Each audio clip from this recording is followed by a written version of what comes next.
Hello everyone. आज हम कुछ नया सीखेंगे मार्केट से रिलेटेड कि किस किस वजह से स्टॉक मार्केट में स्टॉक्स के प्राइस में अप और डाउन मूव होते हैं। First basic factor supply demand.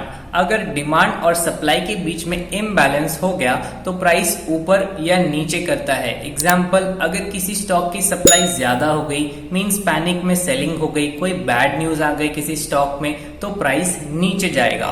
और अगर किसी स्टॉक की कोई बहुत ही अच्छी गुड न्यूज है या फिर कंपनी का profit gradually quarter on quarter every year increase होता जा रहा है, कंपनी का बिजनेस एक्सपैंड हो रहा है, तो उस स्टॉक की डिमांड इन्वेस्टर करेंगे और डिमांड अगर ज्यादा हुई तो स्टॉक का प्राइस ऑटोमेटिकली अप साइड जाएगा।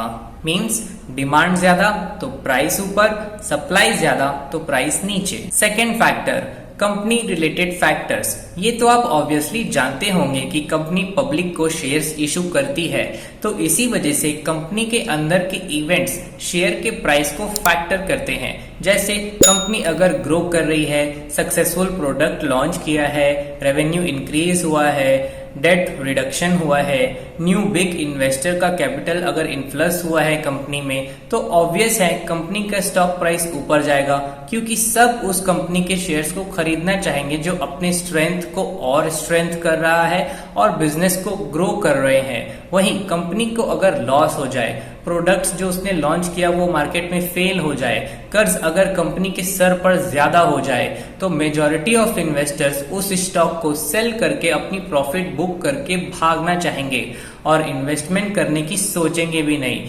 इसीलिए शेयर का प्राइस नीचे जाएगा। थर्ड फैक्टर इन्वेस्टर्स के सेंटिमेंट। जी हाँ, अगर इन्वेस्टर्स ग्रेटर रिस्क के साथ मार्केट में इन्वेस्ट करते रहेंगे तो मार्केट ऑलवेज ऊपर जाते रहेगा, और वहीं अगर इन्वेस्टर इन्वेस्ट करने की जगह अपनी सेफ्टी के लिए मार्केट से अगर पैसा निकालने लग जाएंगे और किसी स्टॉक में अपर लेवल पर इन्वेस्टमेंट नहीं करेंगे तो प्राइस ऑटोमेटिकली फॉल हो जाएगा। एज फॉर एग्जाम्पल, कोविड के स्टार्ट में जब all over investors of the world घबराए गए थे और उनको पैसा चाहिए था to survive for their livelihood etcetera etcetera, उस वक्त स्टॉक मार्केट में एक जबरदस्त करेक्शन देखने को मिला। मींस लोग अपने पैसे को अपने हाथ में रखना चाहते थे rather to invest it in market, so sell off आ गया और स्टॉक के प्राइसेस नीचे आ गए। इसी का एक और पार्ट ये है कि अगर किसी स्टॉक की प्राइस बहुत ही हाई वैल्यूएशन पर ट्रेड करने लग जाती है तो उस वक्त इन्वेस्टर्स रिस्क को समझ के ऊपर के लेवल पर इन्वेस्ट नहीं करते हैं। सेम पेस में जैसे वो अपसाइड गया वैसे ही वो डाउन साइड आ जाता है, क्योंकि अपर लेवल पर इन्वेस्टमेंट नहीं हो रहा था और अच्छे इन्वेस्टर ने, स्मार्ट इन्वेस्टर ने अपना प्रॉफिट बुक कर लिया। Fourth factor reserve bank of India का इंटरेस्ट रेट। जी हाँ, reserve bank of India directly affect करता है स्टॉक मार्केट को। पूछिए कैसे? Reserve bank of India interest rates decide करता है for Indian banks and companies, और ये interest rate RBI regular intervals पर चेंज भी करता रहता है सो दैट मार्केट स्टेबलाइज रहे और इकोनॉमी पर ज्यादा असर ना पड़े। क्योंकि कोई भी क्राइसिस जैसा सिनेरियो अगर आरबीआई को दिखता है, whether it be financial crisis और नेचुरल कैलामिटी और वॉर रिलेटेड क्राइसिस, तो आरबीआई इंटरेस्ट रेट्स को चेंज करता है सो दैट कंपनी जो लोन लेके काम कर रही है उन पर कम इंटरेस्ट का बर्डन पड़े और वो अपने काम को स्मूथली कर सके। कम इंटरेस्ट अगर कंपनी पे करेगी तो लोन के अगेंस्ट में कंपनी को प्रॉफिट ज्यादा हो सकता है, मींस इंटरेस्ट सेव हुआ तो प्रॉफिट इंक्रीज हो सकता है। इसीलिए कंपनीज के रिजल्ट अच्छे आते हैं और कंपनीज के स्टॉक प्राइसेस ऊपर जाते हैं, क्योंकि उनको लोन में एक अच्छा सा डिसएडवांटेज जो था एक्स्ट्रा लोन का वो कम हो गया। और वहीं अगर इंटरेस्ट रेट ऊपर जाएंगे तो कंपनीज को लोन के अगेंस्ट में ज्यादा इंटरेस्ट पे करना पड़ेगा, तो उनके प्रॉफिट पर इफेक्ट पड़ेगा। इसलिए अगर इंटरेस्ट रेट हाइक होते हैं तो कंपनी के स्टॉक प्राइसेस करेक्ट होते हैं। अब आपको कुछ और इंटरेस्टिंग बताते हैं, जैसे कि लास्ट वीक जो कि आरबीआई मॉनिटरी पॉलिसी का एक दिन था, उस दिन इंटरेस्ट रेट बदले नहीं गए। इंटरेस्ट रेट ना बदलने की वजह से मार्केट में एक लोअर लेवल से रिकवरी भी देखने को मिली थी सेम डे, क्योंकि इस डिसीजन से कंपनी के प्रॉफिट्स पर ज्यादा असर नहीं पड़ेगा।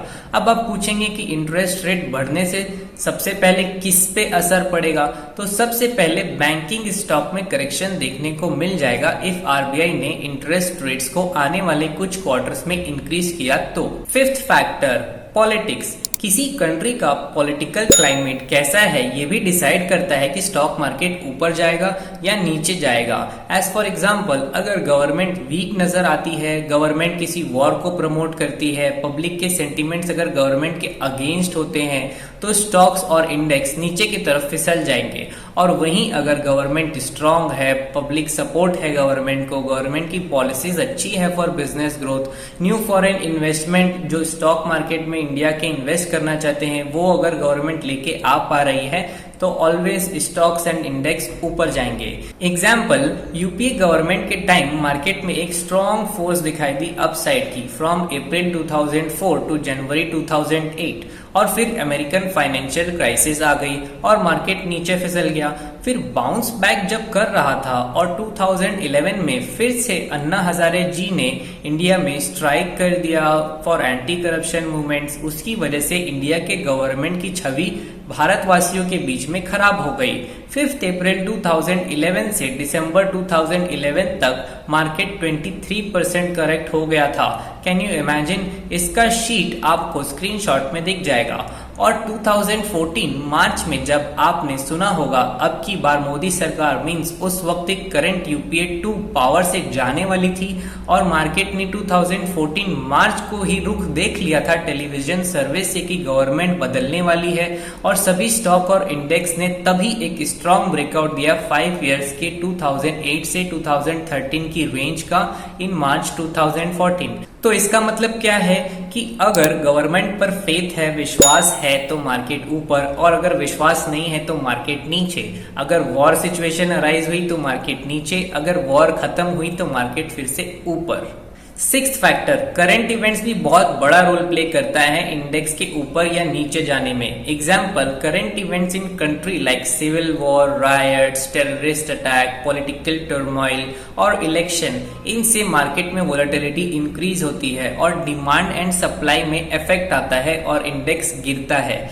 या फिर ऑप्शंस की इम्प्लाइड वोलेटिलिटी इंक्रीज हो जाने से ऑप्शंस के प्रीमियम इंक्रीज हो जाते हैं। इसलिए किसी बड़े पॉलिटिकल इवेंट से पहले भी स्टॉक मार्केट से थोड़ा दूर रहना चाहिए।